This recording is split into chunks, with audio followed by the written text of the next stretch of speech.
J'avais 10 ans quand j'ai vécu cette histoire. J'adorais ma chambre parce qu'elle avait une télé, un lit confortable, une armoire et mon ordinateur sur mon bureau. Une nuit, alors que je dormais, un bruit étrange venant de mon armoire m'a réveillée.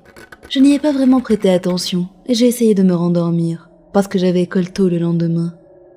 3 heures plus tard, je me suis réveillée et j'ai pris mon petit déjeuner.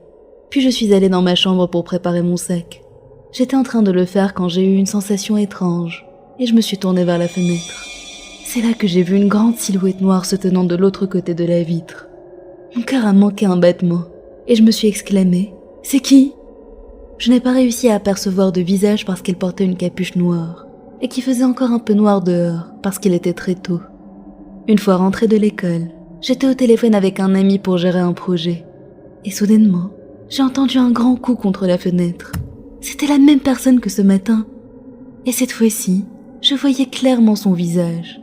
C'était un homme dans la quarantaine. Il avait des rides et des cheveux noirs.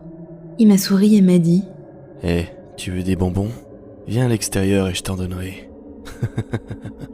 Il est resté là à attendre que je sorte. Puis il a finalement couru à la porte d'entrée. Il a commis une erreur en faisant ça, parce que mon père allait au travail au même moment.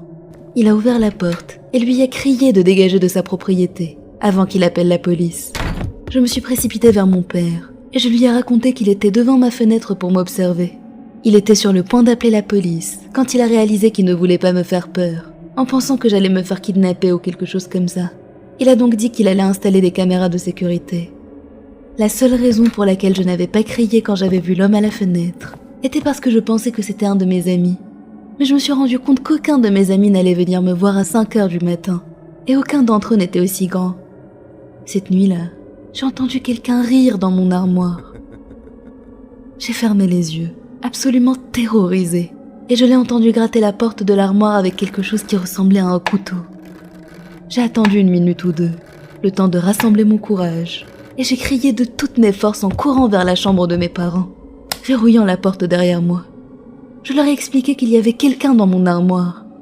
Ma mère a appelé les secours, pendant que l'intrus nous parlait. « Sors de là, et je n'obligerai pas tes parents à regarder pendant que je te poignarde. » Ces paroles m'ont fait atteindre un nouveau niveau de terreur, parce que je savais qu'il avait vraiment un couteau.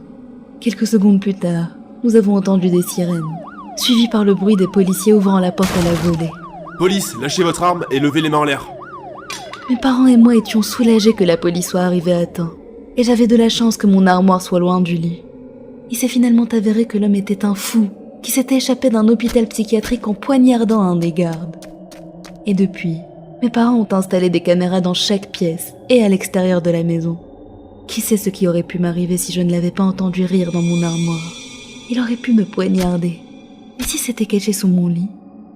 Je ne sais toujours pas comment il a fait pour entrer dans la maison. Peut-être qu'un de mes parents avait oublié de fermer à clé.